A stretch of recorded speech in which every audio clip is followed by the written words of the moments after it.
Hello, Hello. and this is Geoff. And I'm Gena. I hope everyone's doing well wherever you are. hmm Yeah, now we're settling in and getting ready for the new year now. So we thought that After Christmas and the presents yeah. that we got, we can just jump right into it.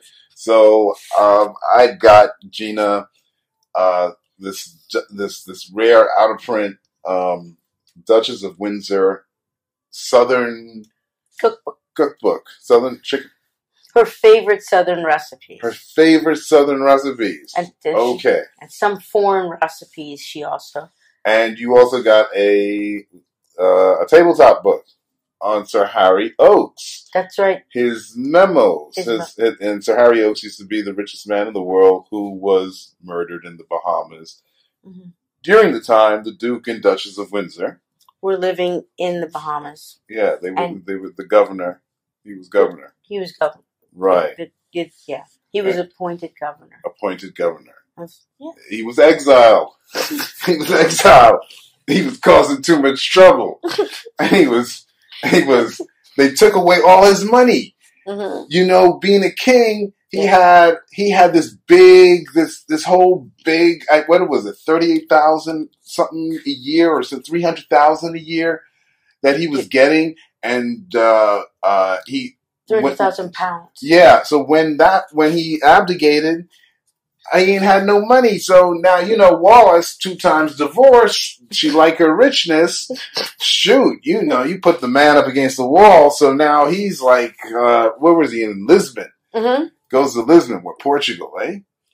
Lisbon? Yeah. Lisbon, Portugal. Portugal. And, so he's hanging out there. The Nazis are bothering him. They're trying to use him to get into, take over to England so that they would put him in charge after Hitler takes over. Because there was a war between Germany and Britain at that time that he was in Lisbon. Right. So it was some really crazy stuff. Yeah. So anyway, now the British get really, really tired of his shenanigans, and they exile him to the Bahamas by way of Bermuda. So, and we all know, I think one of the articles wrote when he got off the boat, the heat hit him. He was wearing his dress whites, and the heat. The khakis. He's wearing the colonial khakis. And the heat hit him. They said he was dripping down, and down the back when it's just wet. When it's sticking to the skin. And you see it, whenever you go to a hot place and take a taxi, chances are the taxi cab driver, depending upon third world country, the whole shirt is all wet up and you sympathize. But the thing is, royals don't sweat, so I don't understand. No. They were sweating. No, they were cussing when they got off the boat. I know.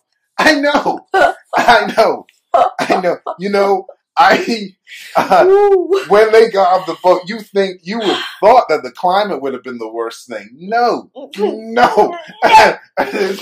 It's the pettiness. It is. It's a pettiness. It's a high climate of pettiness, and it changes every day. And it changes every day. Yeah, exactly. Henceforth, the Duchess of Windsor. What you find out? What did she request from Givenchy, the fashion designer Givenchy? Oh, that was in 1954. Okay. Right? So years after they've left the Bahamas now. Yeah, years after they left the Bahamas. But Queen Elizabeth II. She was getting coronated in 1952, 53.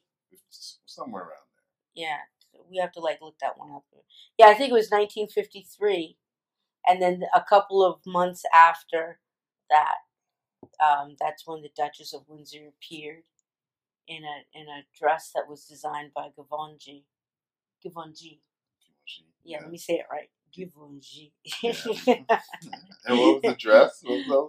It was a cream colored, I guess Southern Belle style dress with little monkeys on it playing different instruments, and they're all swinging on a vine or doing something, something simian. So to get this, they are displaying different levels of simian behavior on this dress, and Givenchy designed for the Duchess of Windsor to appear in a couple months after Queen Elizabeth II's coronation. Which they weren't invited to.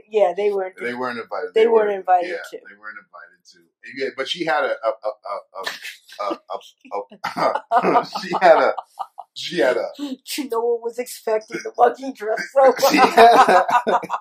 She had an appetite for putting animals on her dresses. She would request this. Yeah, she did. Different animals, so she had a thing for that. Yeah, she did. And she would wear all these dresses one time, and she donated this dress to this monkey dress they call it. To the Baltimore Historical Society. Okay. With a picture of herself wearing the actual dress. Now, the interest, of course, with the Duchess, of course, comes to Sir Harry Oakes, because Sir Harry Oakes was the wealthiest man. He was a member of Parliament in the Bahamas. He was an American who became a Canadian, who found a gold mine and great properties, and then to keep his money, he was taking some of his money and putting it into the Bahamas. He bought up a lot of property. In fact, Gena, your father, bought his land and built his home in Oakes property in Nassau, the Bahamas. Exactly. One of many that he owned. He had Oakesfield Airport. He had the airport way back when. Exactly. He owned the whole western end of the island. The whole western end? As Sir Harry Oakes we're talking about. Yeah. Just clarify. Yeah, this is the person who got murdered. Yeah. You would think someone who had contributed so much to society, why would they get murdered? Well, apparently it's that he wanted to take his money and go, because he didn't like the people. He didn't like them. You don't like being robbed. You didn't like being robbed. Not too many people do. The smaller these corrupt nations, man. It's just cutting the greed, and it's a small greed that comes down from the big greed. Yeah, exactly. It's just never ending. But anyway, they don't want the fat; they want the lean. They want the lean. Sizzling. Yeah, like Jack Sprat. Jack Sprat. Yeah. So, at any rate, we just wanted to touch base, and happy holidays, everyone. Stay safe, and until next time. I'm Gena. And I'm Geoff. All the best here from Hollywood, California.